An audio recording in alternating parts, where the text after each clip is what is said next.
Hey guys, this is Mark Yo here again and welcome back to my channel.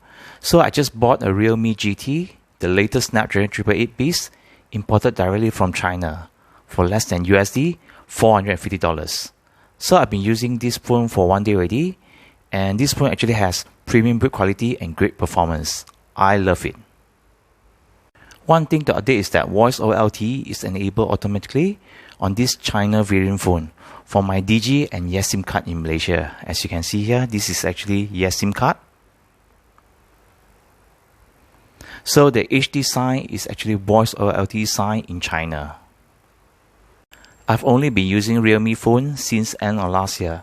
My first Realme phone was the X3 Super Zoom, but I managed to pick up some tips and tricks which I would like to share with you guys today. Of course, some of the tips might be familiar to long-term Realme users, but perhaps new users might benefit from this video. So let's get started, guys. So guys, the first one is actually to disable global search. So what do I mean by that is that if you swipe down, okay, this will lead you to a general search option page. So for example, if you type W, okay, it will come up these few options for you to choose.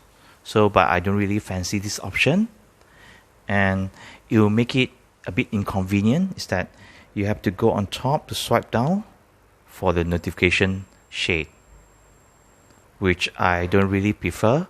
So what you can do is that you just pinch it, okay, go to more and choose the option and choose notification drawer. So whenever you swipe down, it will lead you to your notification and function toggle, which is more convenient.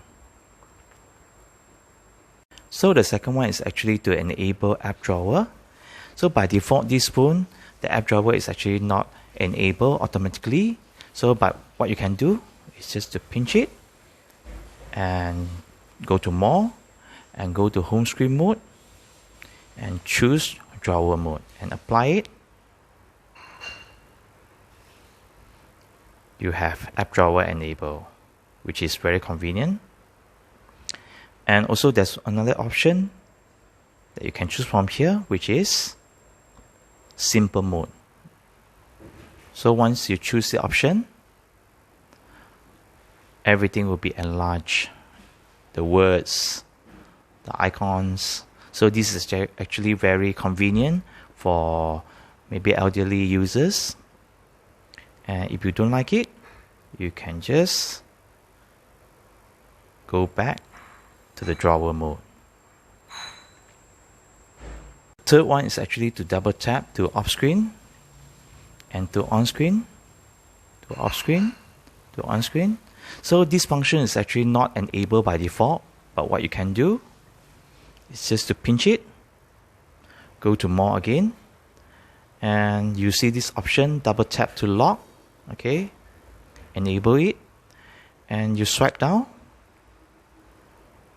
This one also check it. So after you check these two options, and it's done. So the next one is actually to enable always on display, and what you can do is that go to setting, go to this option, okay, and swipe down, and you see always on display here.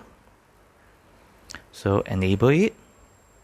By default, you have this always on display design, which is pretty simple, quite plain. But you can choose few designs like this and apply it.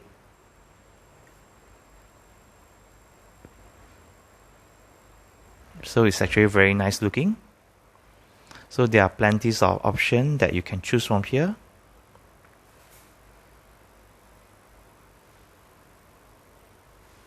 The next one is actually to enable raise to wake. Okay, some users actually like this option because it's very convenient. You just raise it to wake. But to me, I don't really fancy this option because I think that it will drain some battery. So what you can do is that to go to setting and type raise,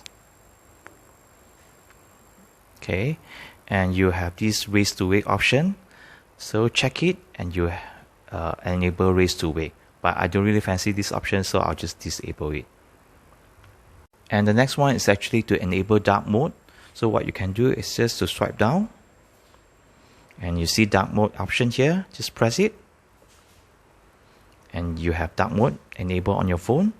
Or you can just long press it, so you go in depth to the menu, and you can even go back to light and just choose auto switch, so dark mode will be enabled at sunset. So this is actually very convenient if you like it.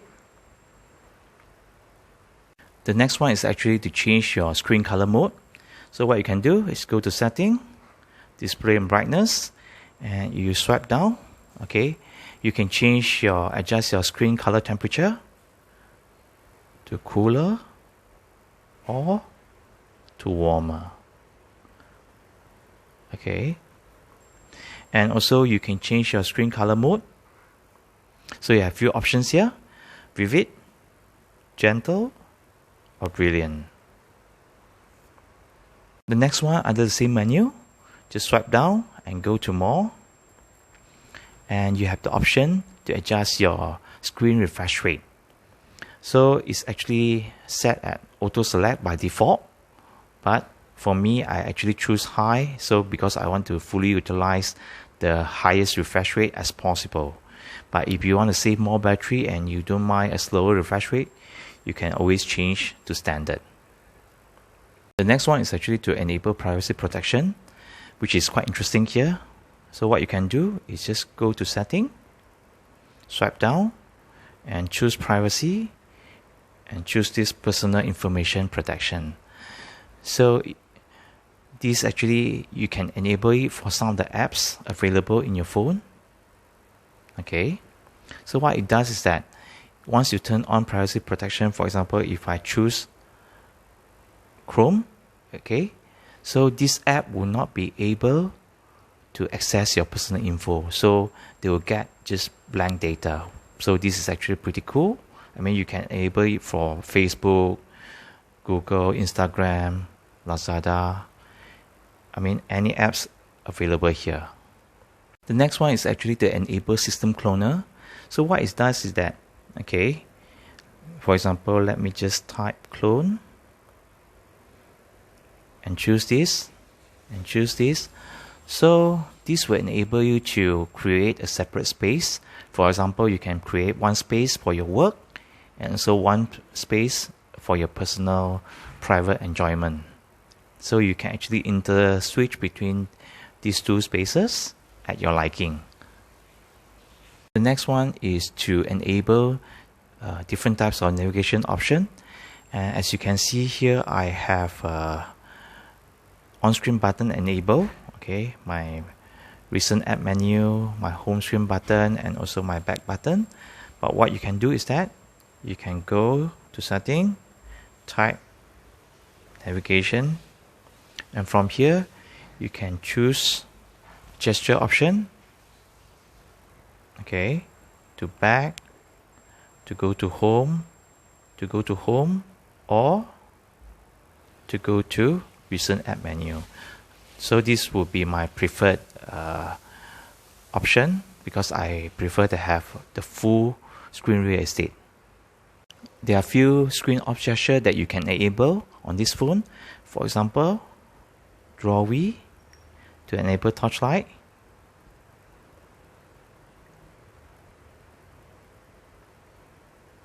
or draw O to enable camera. So how to enable it? Just go to setting, go to convenience tool, go to gesture and motion, screen off gesture, and from here you can choose whatever options that you want. So this is actually quite convenient. There are actually two ways to do screenshot on this phone. The first one is to press volume down and power button at the same time, okay, or 3 fingers swipe down. So how do you enable 3 finger swipe down? Go to setting, swipe down to convenience tool, screenshot, and check this. 3-finger swipe down. The next one is to enable screen recording. So what you can do is swipe down from the toggles here, long press, and you have these few options. The first one is to include system sound or not when you do the recording, and here is to enable microphone sound or disable it. And here you have the option to choose the video resolution that you want, okay, whether in 1080p, 720p, 480p, or customize it. And the next one is to choose the FPS for the video, okay, and you can actually choose the coding format also. So this is actually very convenient.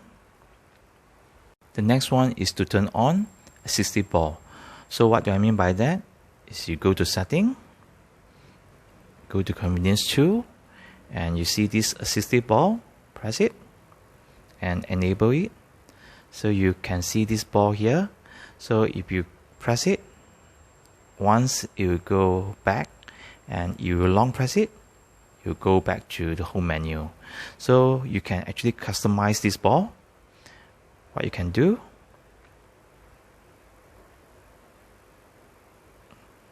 okay, if you tap menu, so you can actually have these three options: back option, screenshot, menu, lock, and also home button. So which is more convenient from my point of view. This one is to enable sidebar. So if you swipe to the left, you actually have these few options. Okay, if you scroll down, and you can even add some of the options, okay, or delete it if you want. So how do you enable this? Same thing, go to convenience tool and go to this smart sidebar. So just check this and you have the sidebar enabled. So this is actually similar to the function in some of the Samsung S series and also Samsung Note series. Next function is actually quite interesting. Is to enable split screen, but in a unique way. So what you can do is just go to Play Store, for example, use 3 fingers, swipe up, okay, and from here you can actually choose, for example, message. So from here you can actually enable split screen. A bit different. So how to enable it? Go to setting, convenience tool, and you see split screen here, and choose this, swipe up with 3 fingers to enable split screen. There are times in the day whereby you forget to charge your phone and suddenly you are actually low in battery, okay, for example right now. So what you can do is to go to power saving mode. So there are 2 types of power saving mode here. This one, the first one, the normal one, once you enable it, some of the functions like low refresh rate will be turned down to 60 Hz and sync will be disabled, and some minor changes on the phone, okay. But if you want to have more aggressive power saving mode, you can just turn on this one, for example. So your phone will be as basic as possible. But from here you can still add on some of the apps that you want to run. For example, if you want, you can add on Chrome, press it. So you can still run Chrome. I mean, even with the most aggressive power saving mode on this phone. And for example, Instagram, you can also run it, but just these few options. So if you want to exit this power saving mode, just press here and you can just exit it. This Realme GT is actually advertised as a gaming phone. That's why you have the name Realme GT, and there's a special function here. If you swipe down, okay, and you have this GT mode. So once you enable it, you press it. Can you see the animation? It's awesome. And once GT mode is actually enabled, You have all-out performance on the CPU, and also the screen refresh rate will be enabled full force at 120 Hz. Okay, so this will give you a better and smoother performance during gaming. Some of you guys must be wondering whether there's a DC dimming control on this phone or not. Yes, there is. So you can find it in setting, go to REALME Lab, and from here you have the DC dimming option. So you can choose, okay, to disable or to enable it. So this feature can actually reduce screen flickering, but it may cause screen display issues and also auto brightness issues. So do it at your own risk. So there you go guys, my tips and trick sharing on the latest REALME GT. So I hope you guys find it useful, and these tips and tricks might be also applicable to some of the REALME phones out there. Thank you so much for the huge support guys. Do let me know if you have any questions and comments. Until then, take care, stay safe, and peace guys.